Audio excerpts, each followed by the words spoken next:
The truth is, there's only like five things a human being has to do. It's eat, breathe, sleep, drink, eliminate waste.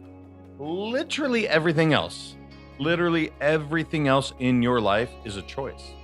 I always have somebody say, no, I have to work at this job. And then there's the justification because to provide for my family, blah, blah, blah. And the Yeah. truth is, yes, I understand, but it is a choice. Meet Carl.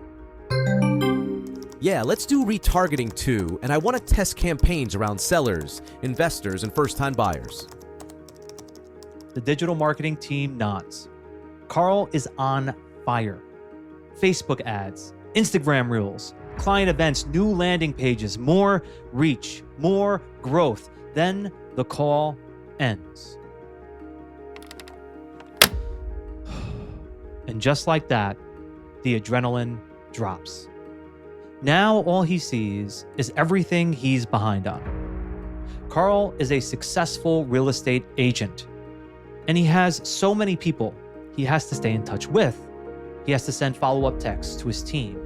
He has to reach out to another agent who isn't following through on what he said he was going to do. Tomorrow's listing presentation, a renovation update on his flip, a tenant for one of his rentals that are creating issues, and a calendar reminder that he's supposed to pick up his 2-year-old daughter later this afternoon. Carl is winning on paper. Billboards with his face on it. Social media is popping. Deals are coming in. He's making a ton of money, but behind the brand, he's drained. He's divorced. He's co-parenting.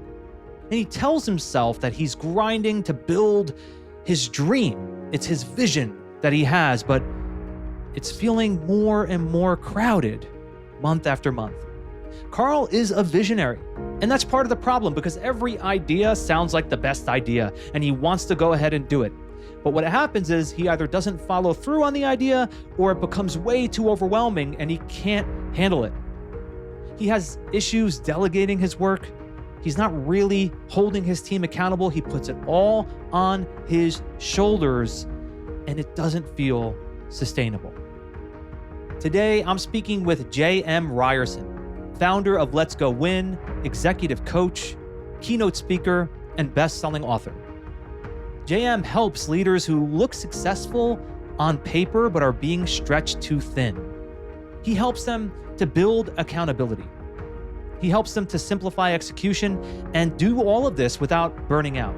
And I'm excited to hear how JM would help someone like Carl to be able to continue to perform and not lose his edge, but also not at the cost of his own happiness and peace. My name is Jay Abbasi, and welcome to Unstuck. Real people, real stories, real solutions. While the details are changed to protect anonymity, what you just heard is based on a true story of challenges that come up in the real world. And we discuss how to navigate these environments with practical tips to help you get unstuck and build a more fulfilling, impactful, and balanced life and career.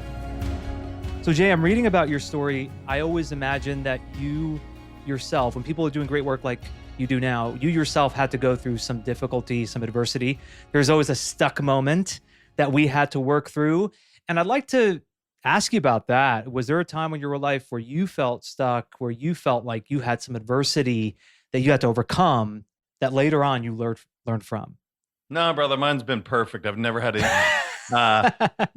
there's two big moments that really stand out to me. My second company, it was 6 years of hell. And when I say that, it just every single morning I dreaded going to work, which funny enough, I'm one of the partners of the company. And it's like, but this is a choice that I made.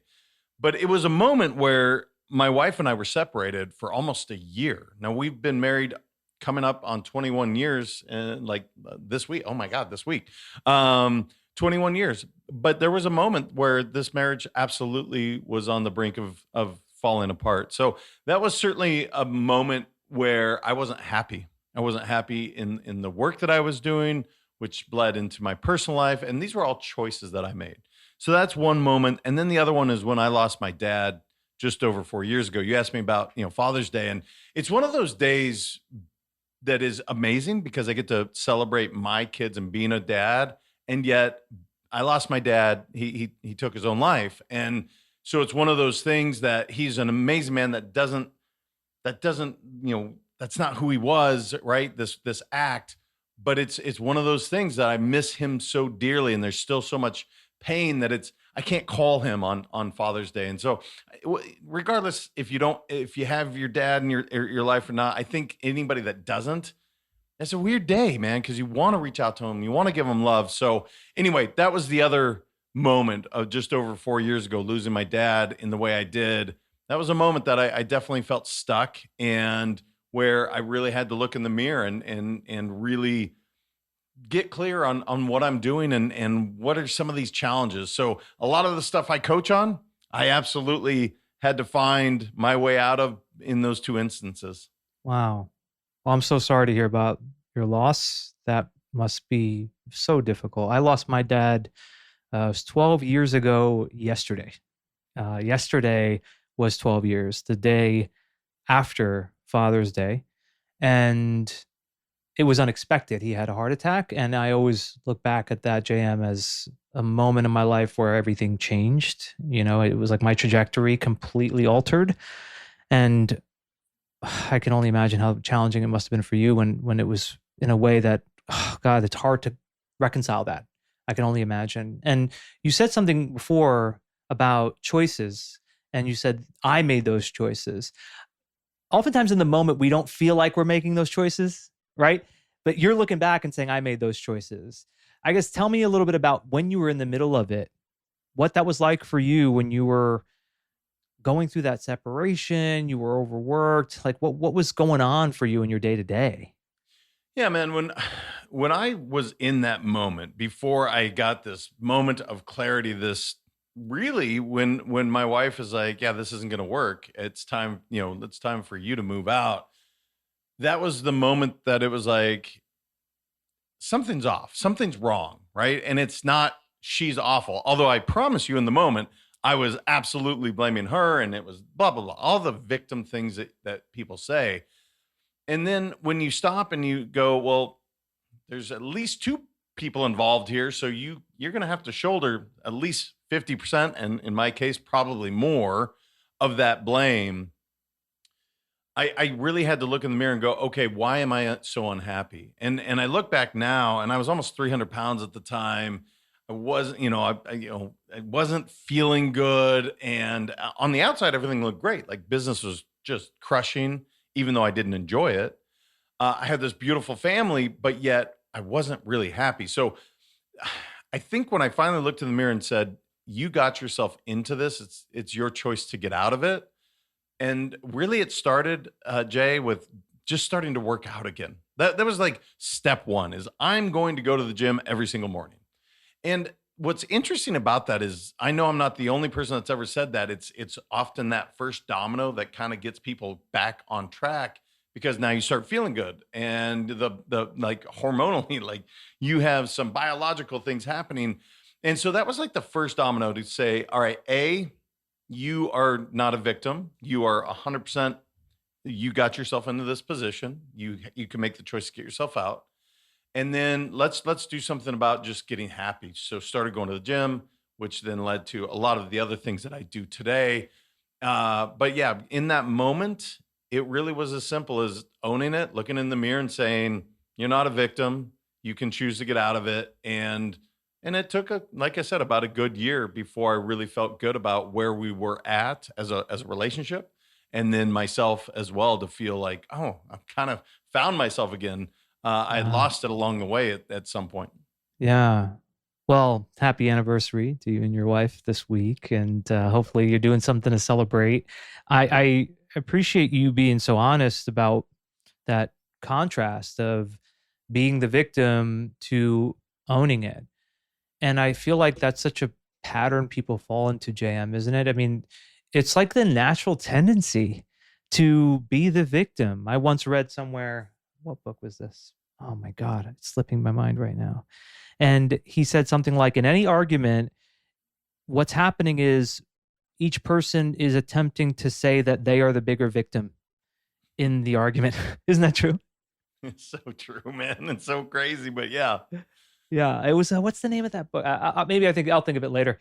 And so, okay, what would you say to people who are kind of falling into that pattern? Because some people just are not ready to own it. They actually like playing the victim. Mm. We watch TV all the time, and reality TV. It's literally based on being a victim. Like the entire thing, if you look at it, who's the bigger victim? And the reason I think people buy into this is they start to get attention. There's some empathy, there's sympathy. There was one exercise that I went through, and it changed my entire perspective on this. All you have to do is take a piece of paper, draw a line right down the middle. And on one side, you put victim. And you'll go through this exercise of how do you feel when you're a victim? What are the overwhelming feelings? And when you get done, it's like 90% really, really negative.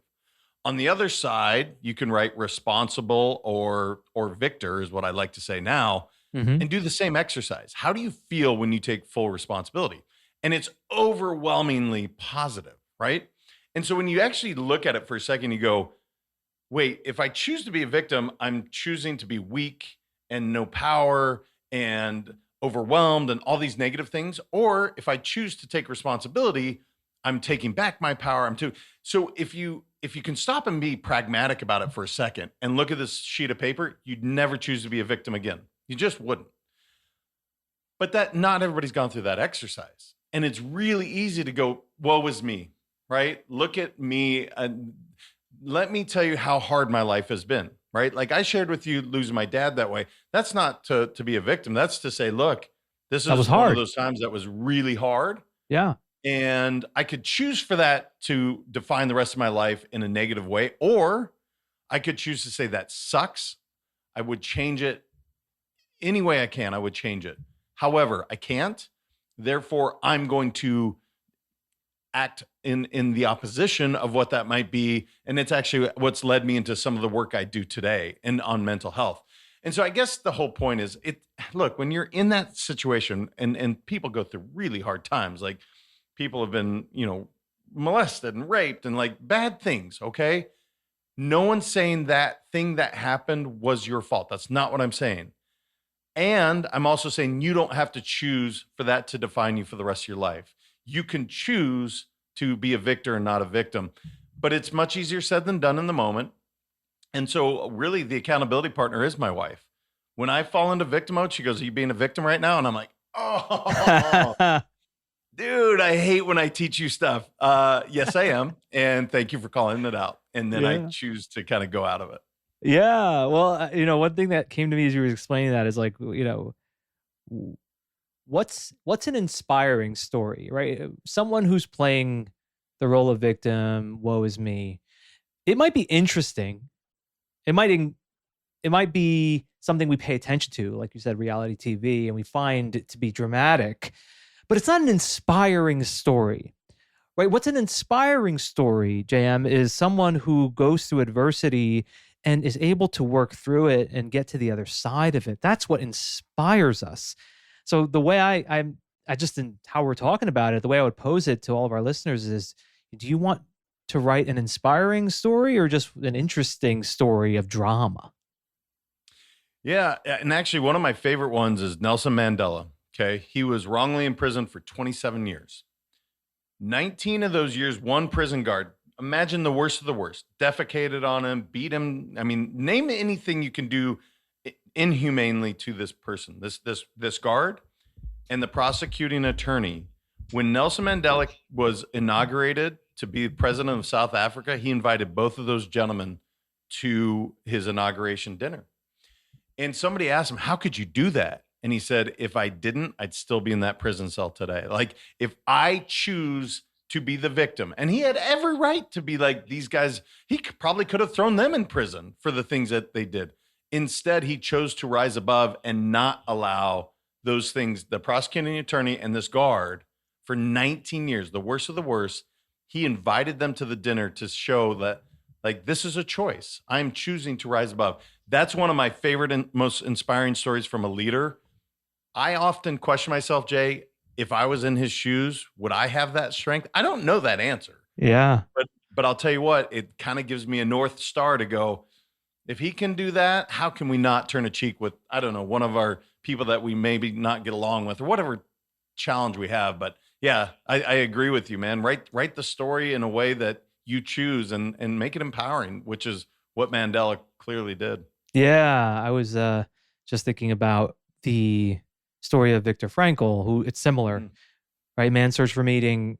I mean, he is in a concentration camp during the Holocaust, and somehow he is finding a way to stay positive, and he is treating the guards with respect and helping the people around him. And it's an incredible story of how one can avoid the victim mindset and still have hope in what are dire circumstances. And there's a word that you keep using, JM, and I was just driving today from dropping my daughter off at school. On the way home, I recorded myself. It's funny that we're talking about this word, and that is choice. I found myself going through a kind of a deeper understanding around the power of choice and how we are always making choices, whether we are conscious of them or not. And where we get power is when we tap into the power of choice versus being so reactive to things. As you said before, easier said than done, but I feel like that's where people can find their escape from, or maybe a better word would be to create the path they want for themselves, is for them to really own up to their choices. Yeah, brother, I agree with you because the truth is there's only like 5 things a human being has to do. It's eat, breathe, sleep, drink, eliminate waste. Those are the 5 things that you have to do. Literally everything else in your life is a choice. And I always have somebody say, no, I have to work at this job. And then there's the justification because to provide for my family, blah, blah, blah. And the Yeah. truth is, yes, I understand, but it is a choice. At the end of the day, you are choosing to go work at this place. You could choose to go do something else. It is a choice. And so when you can really take that on and say, you know what, I get to choose to, I like to say, upgrade my story, upgrade my life. One of my favorite books you mentioned, Man's Search for Meaning, is one of my favorites. But another one I read often is Change Your Thoughts, Change Your Life by Wayne Dyer. And it's, if to really think about that book, it's all about choice. You have these choices. You don't have to do anything but those 5 things to live. And when you really think about that, it can take you out of victim mode pretty quick to say, look, I know it may not be ideal, but you're still choosing to do it. And that's your choice. That's cool. But if you want to live the most fulfilling life, you can make a different choice. It is within your power. Yeah, and I think there is, I'm just imagining our listener hearing this. I want to be sure we are discerning the difference between choice and control. Like, I think that people think sometimes when we say choice, we're talking about control. For me personally, and I love your take, I'm not referring to control. Like, I think control is a problem because we try to control things that are outside of our control.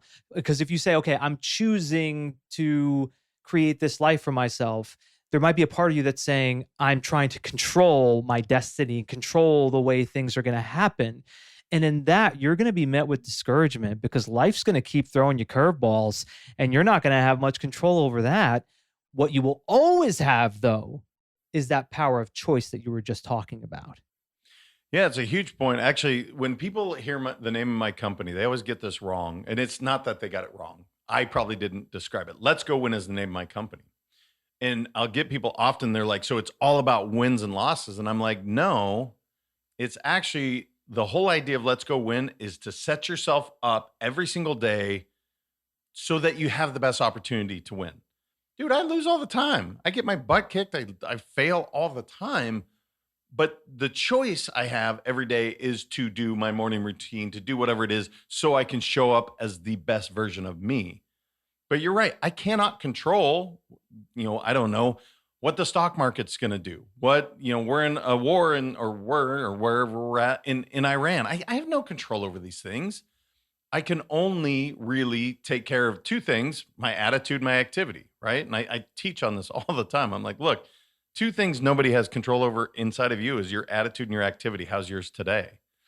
And I think about that often when, again, you wake up and maybe you didn't have the best night of sleep. Well, I can choose to have a crappy day and say, you know what, I didn't sleep well last night. Or I can choose to say, well, let's go attack the day and give it our best. But I don't have control over what other people are going to do. And so I think what you're saying, it's a very empowering thought and freeing thought to say, I only really have, control over what I can do. I don't have it on anyone else and their decisions, but I can show up as the best version of me. And that happens all the time, right? When people show up nasty at at a restaurant, you could choose to be nasty back, or you could choose to disregard or just treat them with kindness.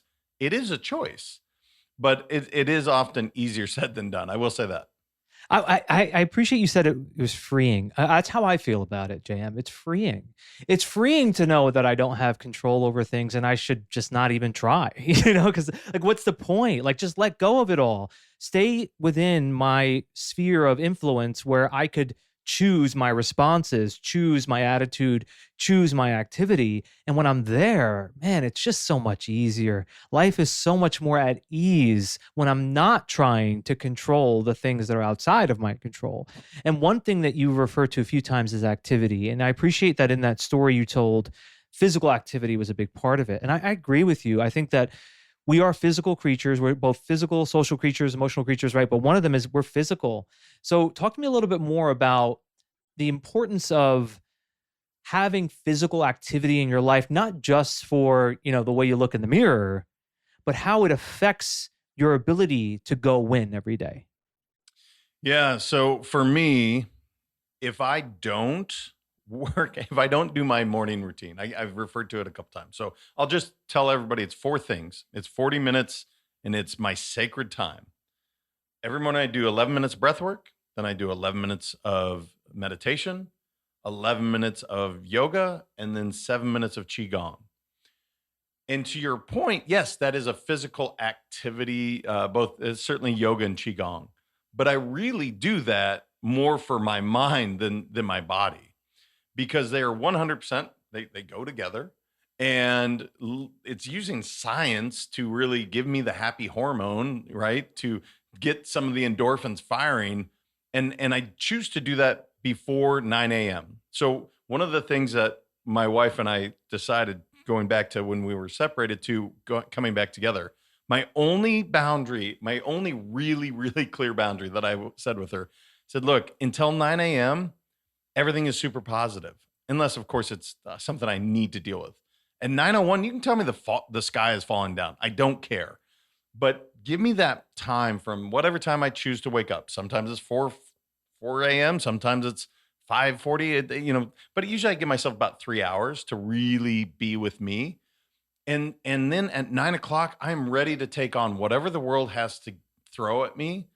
And so I guess that would be, maybe that answers your question, but in terms of the activity, the whole, like qigong, for instance, all that means, qi is energy and gong is practice. It's an energy practice. I do this to increase my energy so I have the best chance to show up as the best version of me. But for a lot of people, they just wake up, they grab their cell phone, grab a cup of coffee, shower, whatever, and they're off to work.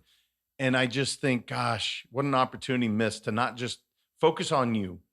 Give yourself a little bit of that self-love and that self-care so that when you get to work or you're taking care of the kids or whatever hat you're wearing, you can show up as the best version of you. But I'll tell you, we weren't taught those things, Jay. It's not like we went to school and they're like, hey, you should give yourself self-love and self-care. I had to learn this over time and many, many years of self-development to go, oh, I need to pour into my cup first so then I can go pour into everyone else's. Yeah, I hear you. And I think that such a common pattern amongst very ambitious, high achieving people is that they're just go, go, go. And that means their attention is out and they're not putting it back this way. They're just going and going and going. I know you've worked with people like that. I have as well. And you're saying, protect that time. And in your jam, you're not talking about 2.5 hours here. It's you said it's 40 minutes.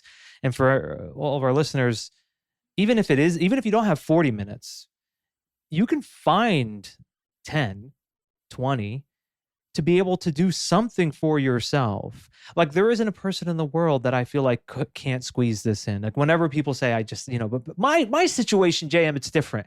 I don't have the time, right? There's always that one person that says, well, you know what? I understand the entire world, but me, I'm different. I don't have the time, right? What do you say to people when they tell you that? Because I'm sure you hear it. Yeah. It's so obviously we do similar work because I'm so in line with you. I coach people for 15 minutes. Take care of your mind for 5 minutes, your body for 5 minutes, and your soul for 5 minutes. So, because you're right, 40 minutes for some people, they can't conceive of the idea of giving themselves 40 minutes. Okay, cool. I'm not going to argue that. Can you give yourself 15 minutes? Is it possible for you to, so the mind, read a book for 5 minutes? Is it possible? Sure it is.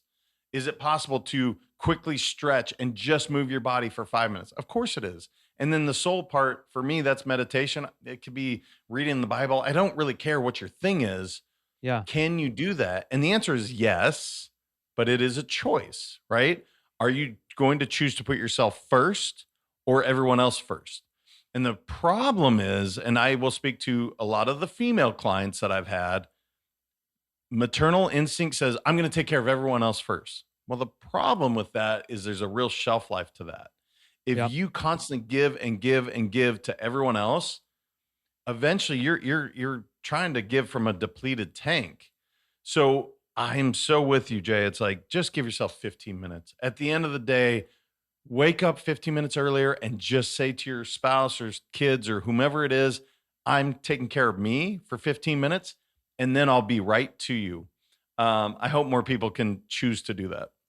I do as well. And, I just want to debunk that myth that I always hear. Like, there's always time if you make the time and if you prioritize it. And at times, it depends on the person.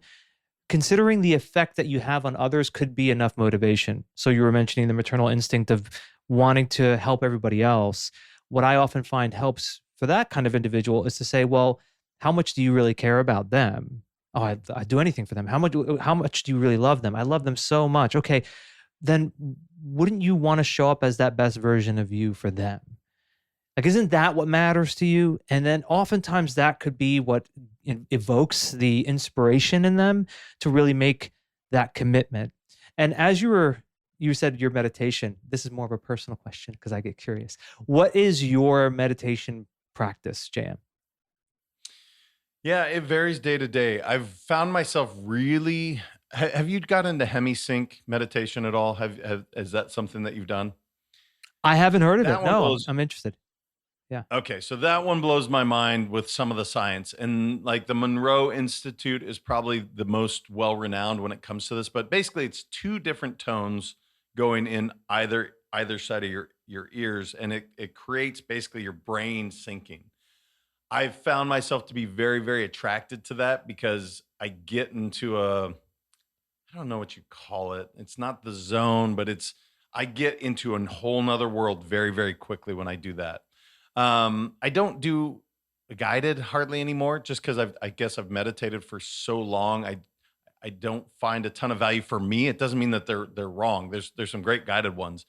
But typically there's some form of whether it's solfeggio frequencies or hemisync. And I just really commit to that 11 minutes to just really try to clear my mind as best I can. And when those thoughts come in, just kind of brush it aside. But yeah, that's what it looks like. And sometimes it's pure silence. If I happen to be outside, oftentimes I'll take the headphones out and just be in nature. Because I find myself not doing that as much as I would like to. So I've been trying to be a bit more intentional with that. I love it. I wrote it down. I often say to people, hosting a podcast is like one of the most selfish things because I get to learn from amazing people such as yourself, JM. So I love learning. And so I wrote those things down. I'm going to look into them. My standard practice is more of just I'm with you. I don't do guided. I just sit in silence. I observe the breath, or I just take in the sounds that I'm hearing, the natural sounds. And as the thoughts come, I just notice them and then bring my attention back to being present. I do think that it takes time. So for anyone listening, for anyone who hasn't done meditation yet, I do think it's not the worst thing in the world to start with guided. And at some point you may not need it, right? You could just be able to sit and practice. And then I find, JM, I mean, maybe you do too, like I find that the state of meditation is something that's accessible throughout the day for me. Whereas like 10, 15 years ago, I would feel like it was my meditation cushion, and then it was like the day would go, and then the next morning I'd get back to my meditation cushion. It kind of feels like now I have moments of pure meditation throughout the day. Yeah, I think it's again, clearly well practiced. And one of the things I would say for those that, let's say you've never done it. My mom is this person, right? Because she is very much go, go, go. And she's, I can't. One of my least favorite words, I can't do it, blah. Well, can you observe your thoughts? Is that possible?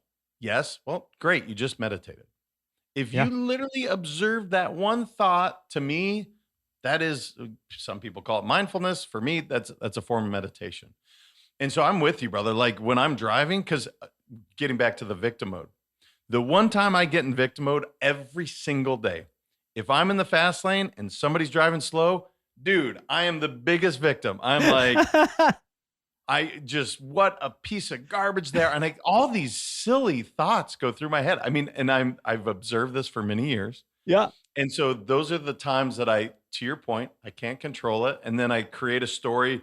Maybe I don't know, they're going to the hospital. They're being, whatever it is. I try to create a new story so I don't be such a victim. But I've found that if I just calmly observe the thought, let it go, it's a great form of meditation to say, look, what is it going to save you by going around, or like just be in the moment? And just the fact that I get to drive this car, I mean, how blessed are we? My goodness, I'm going to complain about somebody driving slowly in the fast lane. Yes, I do it all the time, but I could also choose to not to. So that's another form of meditation. When I get that, is like, hey, let's respond in a different way. Yeah. And also like, what does that then do to your energy and your attitude following that gripping experience of anger that you didn't let go of, right? Like that moment when that person is slowing down the fast lane, which also bothers me too, by the way. And it's like, okay, I'm going to let that ruin my day. And just like, then it's going to affect the next interaction I have, or the phone call I'm about to take, right?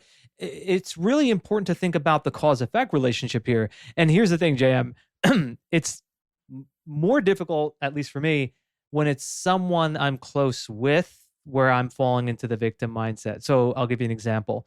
My wife, Alex, who I love very much, will at times take one of the cooking utensils because I cook in the house. Take one of my cooking utensils, and I always tell her, for this one, just wash it and put it back. Don't put it in the what am I talking about here? Dishwasher? Dishwasher. I'm forgetting the word dishwasher. Don't put it in the dishwasher, right? And she'll do it. And then I'm going, man. I'm about to lose it. I'm like, how many times have I told her to not put this in the dishwasher? And she did it anyway. And then the victim role kicks in, and that tape starts to play. And I go through the same exact experience of like, I observe it, I notice it. And then what I do is I start to laugh at it. And then I tell myself a better story, which is, she was so busy this morning. She's getting ready for work. She also did the dishes, right, for me. She's also like doing all these other things around the house. And she quickly just put that into the dishwasher. I can't get too upset with her about this. So then when I see her later, I'm not holding on to that resentment, because that's what we end up doing, right? Like you went through that. I went through a divorce years ago, and it's like we build up resentment towards the people that we want to be closest with because of these little instances of playing the victim. Yeah, no, it's such a huge point too, because again, if you stop for a second and think about how really silly the thing is, you're like, oh my gosh, how blessed are we? The fact that she did the dishes, we have a dishwasher, we have all these, like, it's the whole getting upset about it, how pointless it is. And everybody can relate to it because we all do it, right? We lose perspective, and we go, how can she be so disrespectful? I've told her, and do you really think she's saying, I'm going to piss Jay off today? Maybe every once in a while. Maybe that's her thing, just to, dig at you. But more than likely, like you said, she's just, it was not that big a thing. So it is interesting how we choose to, again, let it affect us, or we can choose to say, you know what? I love my wife. This is not worth fighting about. And, we're going to move forward. But it is funny how often it happens every single day. We can choose to fall into that victim mode. Yeah, it's something that every single day I go through it, and every single day I have to work through it. I tell someone, I don't think there's a person in the world that doesn't fall into that pattern. It's just a natural human pattern, and it doesn't serve us to keep fueling it. And one thing about your story too, you were saying how you were choosing to put all this work on yourself, and in the story we heard earlier with Carl, I think he's falling into that pattern where he just gets so excited about this and excited about that, and he's just trying to do so much, and that he gets drained, and then it's affecting his relationships, as we see that he's separated, divorced from his wife. So what would you say, like what are the common things that you see in these high achievers, right, when they're taking on too much? What are some of the common things you see, and what do you find really works for them to be able to find a healthy balance from their ambition to their well-being? Yeah, it's a huge thing for us all to stop and consider, why am I doing this? Yeah. Like literally asking the question, why? Am I being fulfilled? Why is the point? And for those of us that love to be high performers, high achievers, we can easily get caught up in being super competitive. And so I want to be the best, therefore I'm going to get into this and this. And one of the things that I always like to, remind myself, every time you say yes, you are saying no to something else. So for instance, with Carl, it's like, hey, Carl, you're choosing to say yes, which means that you're probably saying no to your relationship, to your health, to your kids, whatever. Every time you're saying yes, you are saying no to something else. That idea and thought really does stop people in their tracks to go, holy cow, I didn't think of it that way. Especially with people that don't like to say no to people. I'm like, but you're choosing to say no because you want to have, I don't know, the extra home, and or the extra zero in the bank account. It's like you are choosing this, and that's okay unless you get clear on, why am I doing it? And so one of the things that I constantly do for myself is I ask that question, what is this fulfilling me, and why am I choosing to do it? And if I can't be really clear and intentional on my answers, then the answer is pretty clear. I probably shouldn't. And that's an opportunity to either let somebody else take that over or step away altogether. But usually our ego holds on, right? And that's something that we all struggle with, is we want to succeed, but at what cost, right? I was going to succeed at the cost of my marriage in a business that I didn't even like. When you say that out loud, how stupid is that? Like that is literally, when you say it out loud, it doesn't make any sense. But until you slow down and ask some questions like, why am I doing that? Does it fulfill me? And those are the two big ones that I ask. You come back with some clarity on, you know what? Maybe I can choose not to have that second business, third business, whatever extra thing that I've taken on. So it's an easy trap to fall into. I've seen a lot of Carls through the years. And I can fall absolutely in line with that, where I can fall into that trap too. But I always stop and just ask yourself, why is this? Why am I doing this? Yeah, and then I like if you say yes to something, you're saying no to something else. In Carl's case, and I think it's many people who are in these kind of positions, they don't say no. They don't say no to somebody else, right? So they say yes, they take on everything. They don't set that boundary. And then they are saying no to themselves, right? If you say, right, if I say yes to you, I say no to me. And that goes back to what you're saying before, in that wanting to help everybody else and wanting to put success above all things, or maybe it's relationship above all things, that with work, I don't know what it is. But in Carl's case, he's also really struggling, JM, to delegate and have his team help him work through things. There's no accountability there. How do you help leaders who struggle with accountability and delegation? Yeah, one of the things that I like to always, I just ask questions. Like, if let's just say, Carl, you're going to do all of the work. Tell me what your goal is. And he tells me, we're going to get to $10 million or whatever the number is. Carl and everyone else has their metric. Cool. Are you going to be able to get there if you do it all on your own? Well, no, yes. Typically the answer is no. So why would you choose? And I'll just keep it's almost like a fifth grader, just asking questions over and over. Why would you choose to do that? Because the truth is, if you struggle with delegating or empowering other people, you're putting a real ceiling on how far you can go. That's just the truth. We've seen it play over and over and over. So the more that you can say, hey, why don't you just give them an opportunity to succeed and or fail on their own? And let's just see how this looks. Most often, you're going to see that they did an even better job than you expected, or perhaps even better than you were doing, because they're able to give their full attention to it. They're able to really let their creative juices come out. But for people that have that, I have to hang on to it, I want to control, again, coming back to that word control. Yeah. It's like, man, you're only going to get so far. And $10 million in this, if that was the goal, more than likely we're going to get to about 3 or 5 maybe, and you're going to be miserable doing it. Versus you bring everybody involved with the vision. Now you're hitting that goal and you're happy doing it. Doesn't that sound a little bit more attractive? And I'm not saying Carl's going to say, oh yeah, that's great.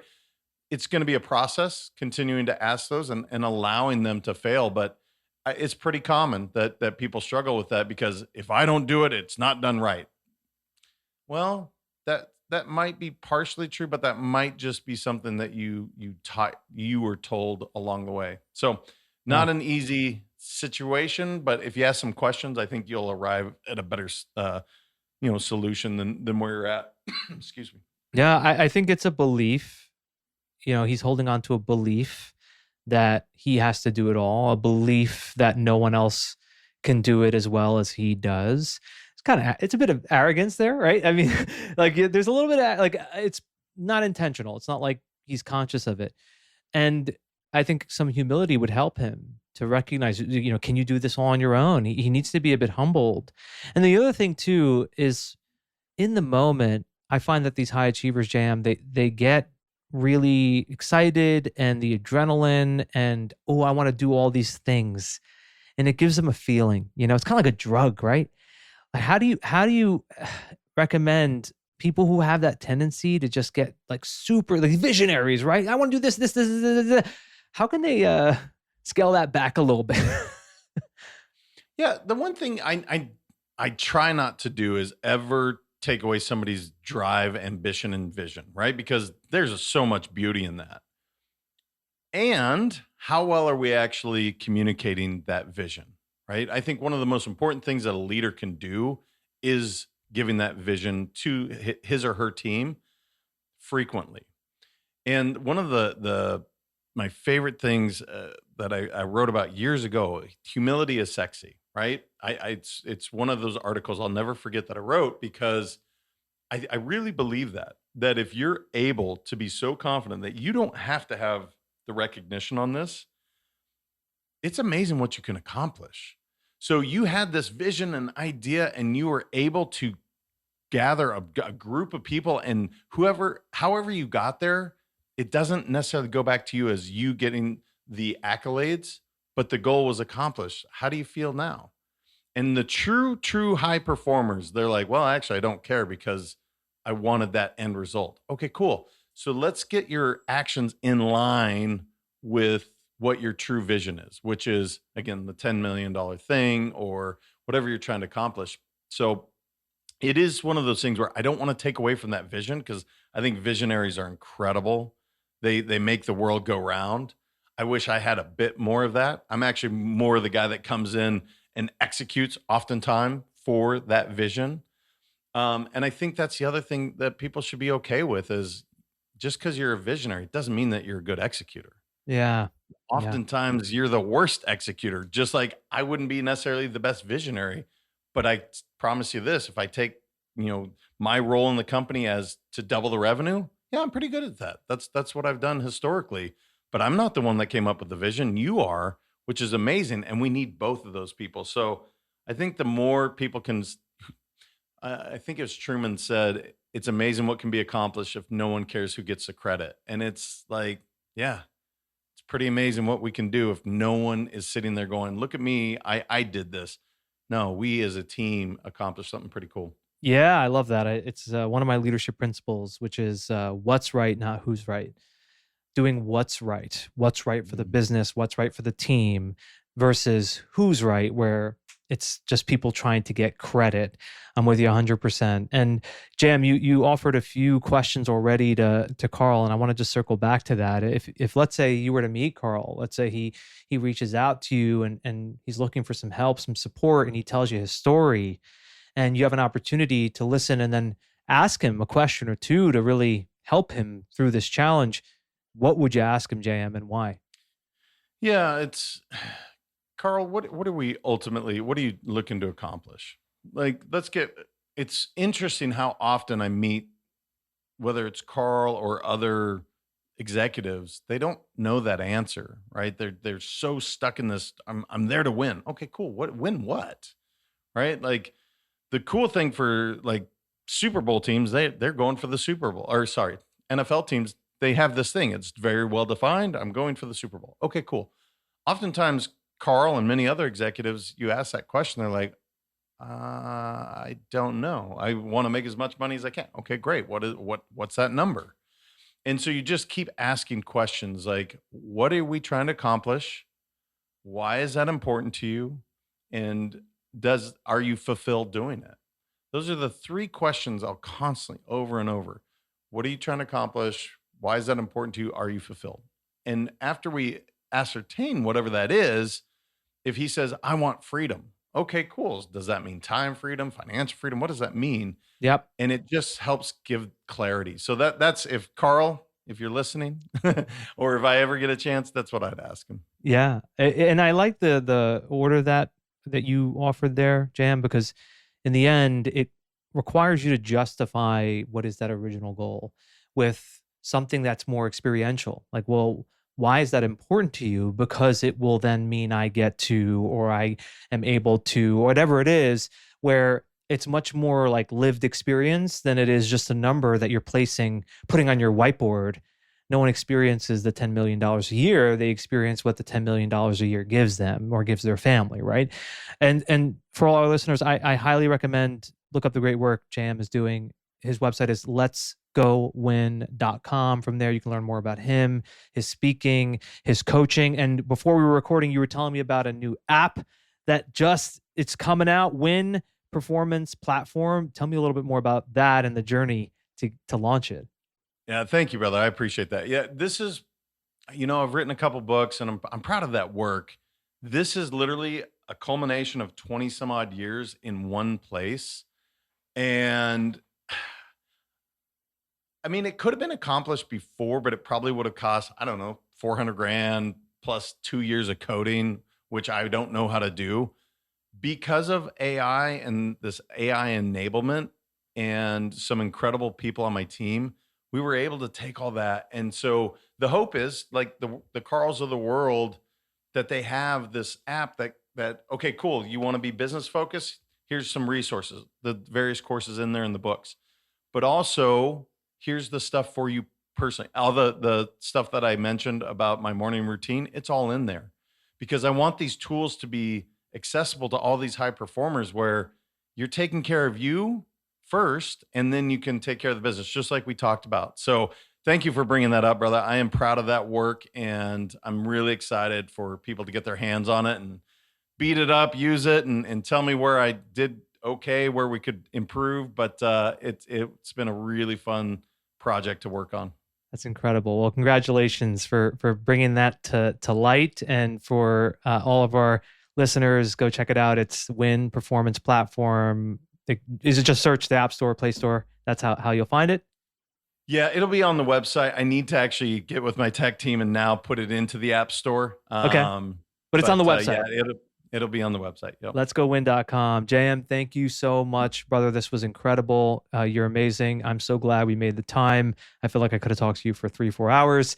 I think we covered a ton of ground together, though. I appreciate you, my friend. You as well. It's feeling is mutual, brother. You do a great job. Thank you. I really vibed with JM. We really connected on so many ideas. I was on his podcast too, Let's Go Win, which is a great podcast. Check it out. And it's always fun when I can switch seats with my guest and be a guest on their show, which we did. So that second conversation is also great. And I'll do my best to give you what I think are 3 of the best takeaways from this conversation, 3 things to really take with you. The first one is it's always a choice. Victim or victor. What you could do is take a piece of paper, put a line down the middle. Left side says victim, right side says victor. And on the side that says victim, how does it feel to be a victim? And what does it feel like to be a victor? And every time that you're saying yes to something, you're saying no to something else. And if you're holding on resentment, you're in that role of victim, and that's not where you want to be. So there are things, of course, that will happen that are not your fault, things where you have to take ownership of, but you get to choose what's the meaning you're giving to it. That's a choice you always have. The second takeaway, give yourself 15 minutes before the world gets to you. What do you say? 5 minutes for mind, 5 minutes for body, 5 minutes for your soul. I love that simple way of looking at it. And that's really all it takes to show up as a different person rather than start your day in reaction mode, grabbing your phone and letting the world tell you what you need to focus on, and your energy is already being depleted. Build up your energy, protect your energy, start your day with a routine that will help you to optimize the rest of your day. And the third takeaway, ask 3 questions before you say yes to anything. Question number 1, what am I ultimately trying to accomplish? Question number 2, why is that important to me? And question number 3, am I fulfilled doing it? And if you can't answer these 3 questions clearly, the answer is probably no, that you shouldn't be taking this on. I think that so many of the people who listen to this podcast, you are ambitious and many of you are visionaries. And just because you're a visionary, it doesn't mean that you have to execute everything. It doesn't mean you have to take it all on. You can delegate, you can say no, and there are some things that are just not going to be worth your time. Join us on Friday's episode. I'm really excited because we have a huge milestone coming up. We are about to reach our 200th episode. 200, which is crazy. It's blowing my mind. And episode 199, which is going to be Friday, I'm going to begin a countdown. When we did the 10 lessons at the 100th episode, we had the 10 lessons I've learned since starting this podcast. That was fantastic. That was fun. You can go check that one out, episode 100. But episode 199 and episode 200, I'm going to start a countdown on 10 things that I was wrong about, that this podcast taught me.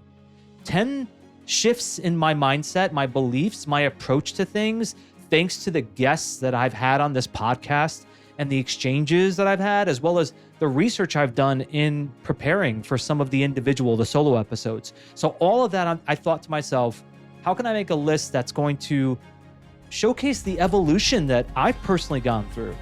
And on Friday, I'll do 10 through 6. And then Monday on the 200th episode, we're going to just have just me going through the top 5 mindset shifts that I've made since launching this podcast. I've personally changed thanks to this podcast, thanks to you as well for listening to it. And I'm grateful for that. I'm grateful for those changes. So it'll be a fun little countdown. Don't miss our first of this 2-part series on Friday. And until next time, thank you so much for listening. I am rooting for you.